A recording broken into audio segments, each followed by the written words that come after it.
darkness.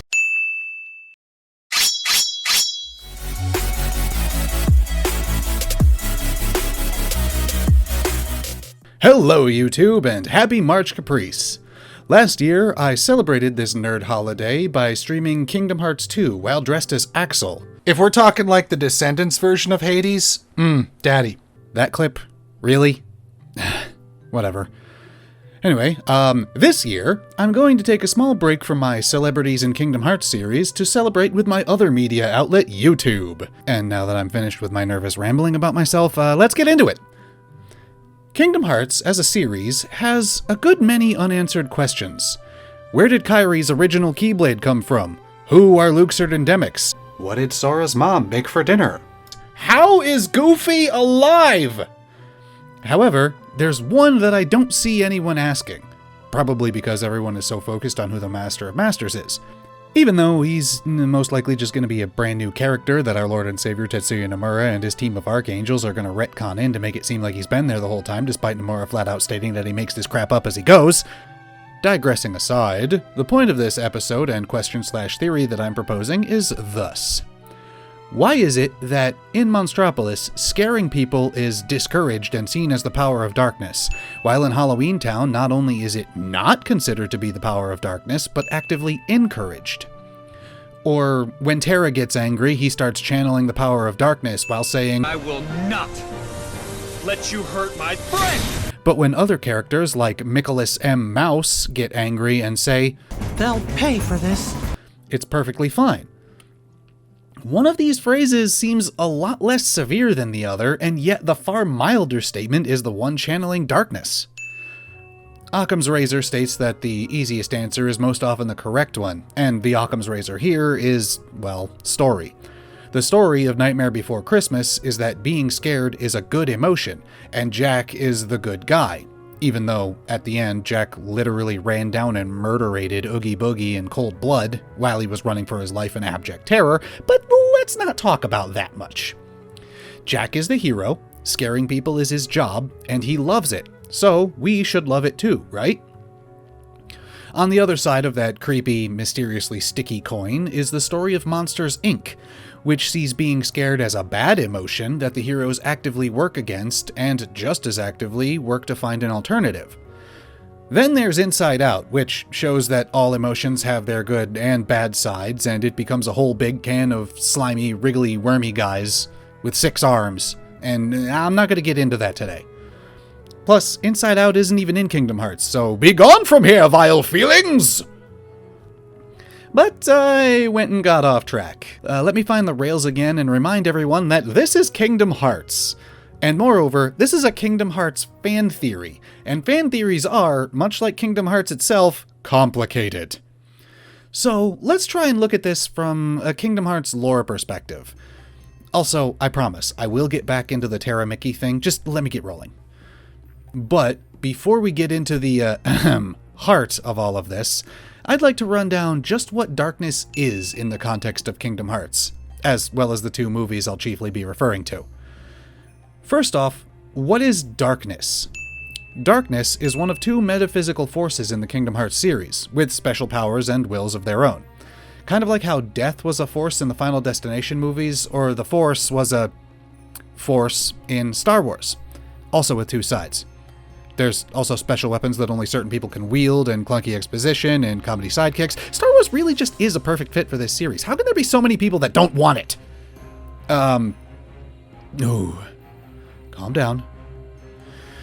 Okay, now that I've gathered myself, it should be noted that, much like Star Wars, darkness's opposing element is the force of light. Now, as with most things in this batshit crazy series, these seem pretty innocuous on the surface. The good guys follow light, the bad guys follow darkness, light good, darkness bad, done. But, as with most things in this batshit crazy series, if you make like Mama Odie and dig a little deeper, you'll find more than blue skies and sunshine. In fact, you'll find that it really isn't all that simple at all. You tend to find some people willing to do some truly, objectively evil things in the name of light.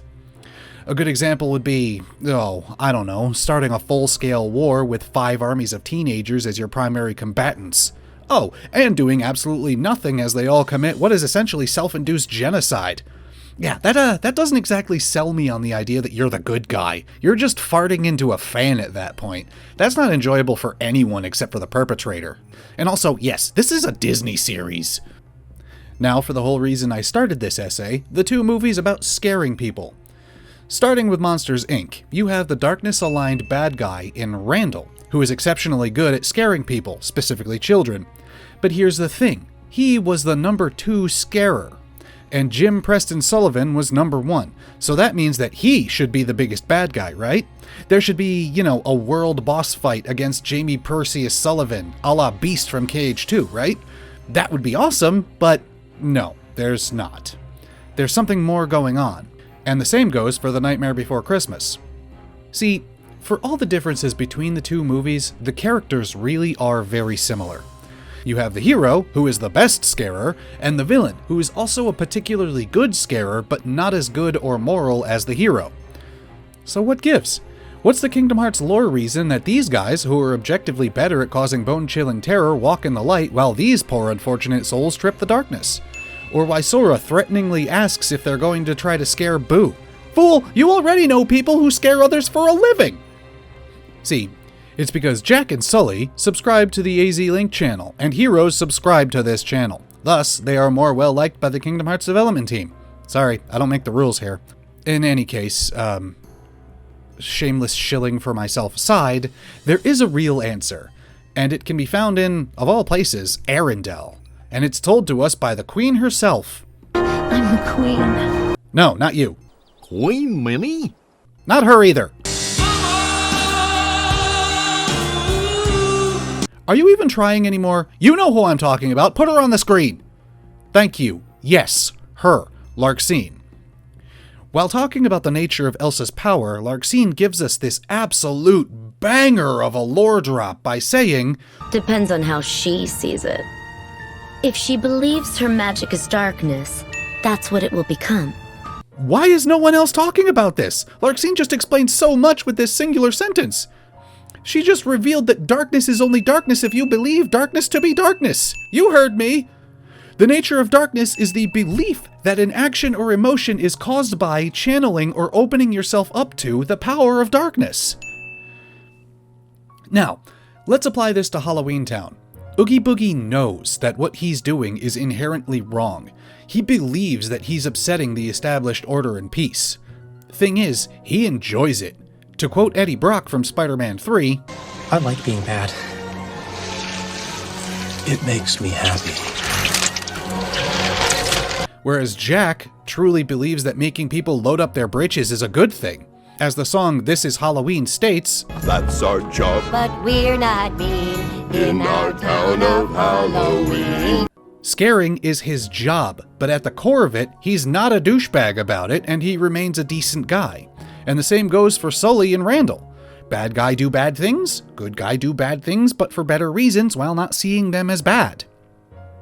And now, we finally apply that to the character who has a short temper and is often tempted by power and influence. Wait, why are you showing Terra? I'm talking about the other character with a short temper who's tempted by power and influence. You know, for a minute there, I was afraid we were gonna lose Donald to the curse of the treasure. Yup, me too. That's right, Donald Fauntleroy Duck. Donald and Terra have a good many similar traits when you get down to it, except Donald is, honestly, kinda worse. This guy stole treasure, deceived his friends about said treasure, decided it was a good idea to wake up his best friend by tasing him, and even tried to go back in time to change the course of the future to escape his controlling partner. Dude, if there's a problem, sit down with her and talk.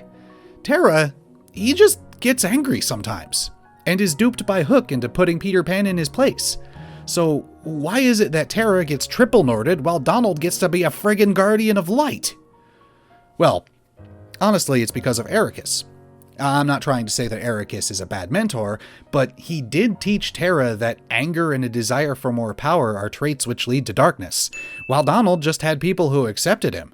So while Terra believes that his personality quirks lead him down a dark road, Donald is just out here saying,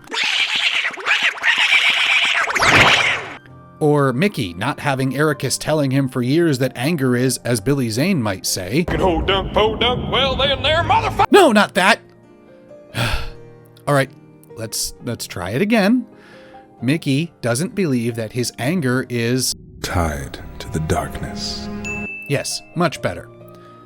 So when he wants to make the infamous they pay for killing Goofy, he didn't accrue any more interest in his darkness account. In fact, when you run down the series as a whole, every person who is aligned with or uses the power of darkness believes that, willingly or otherwise, what they're doing is dark in nature. For my last example, we need to look at Riku. Riku is a complicated one because he walks both in the darkness and the light. Rewinding all the way back to 2002, Riku fully succumbed to darkness, yes, but he only did it because he believed that he had to. After all, the only people he could find with an authority on such matters told him that aligning himself with the darkness was the only way to help Kairi. He fully believed that he needed the power of darkness, so that's what he got.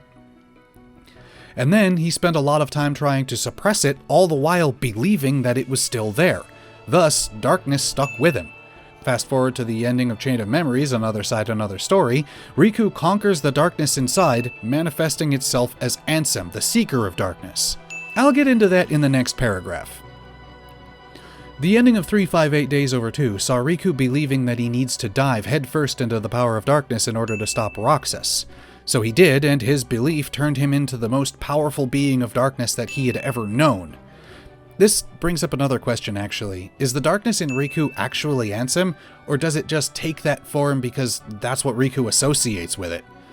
After all, his voice did change after the events of the original Kingdom Hearts. Changing voice actors having canon reasons may be a bit of a stretch here, but this series canonized why Mickey doesn't have a shirt in that one scene. Wow, how did the rails get all the way over there? Anyway, after a while, Riku has a sort of epiphany to try to do what only one other person has ever thought possible. He tries to use the darkness in order to serve the light, and he's been doing so ever since. In fact, the one other character that I mentioned who has a similar thought process to this also has desires to become the epitome of darkness itself, the end goal being to return the true, untainted light. That was the goal of the Dark Seeker himself. That was the goal of Master Xehanort.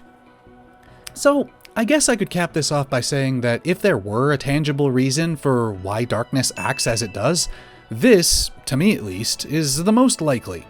Nightmare Before Christmas and Monsters, Inc. got me thinking about it, and then Larxene sent it over the top. Am I overthinking this? Oh yes, most definitely. At the end of the day, darkness and light are largely just elements to a grander story, and that's pretty much it.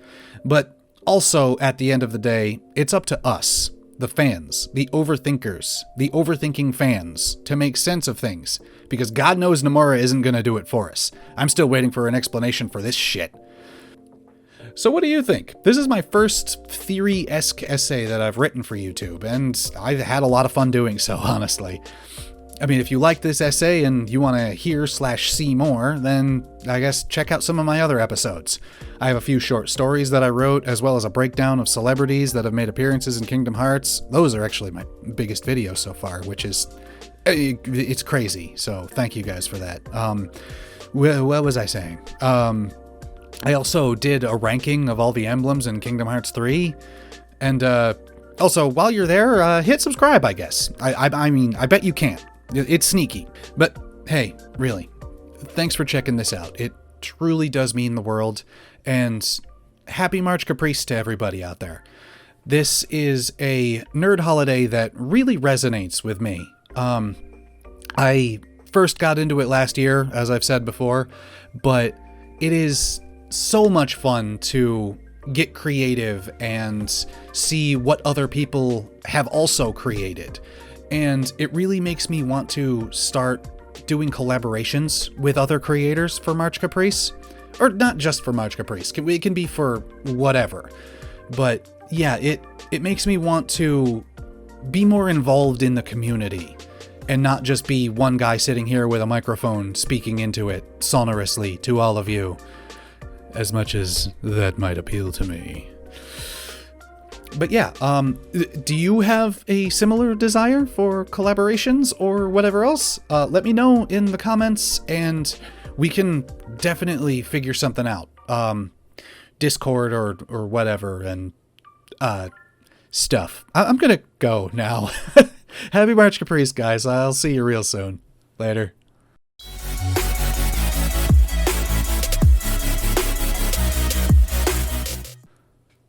That's where the darkness counter got? Huh. Darkness, darkness, darkness, darkness, darkness, darkness, darkness, darkness.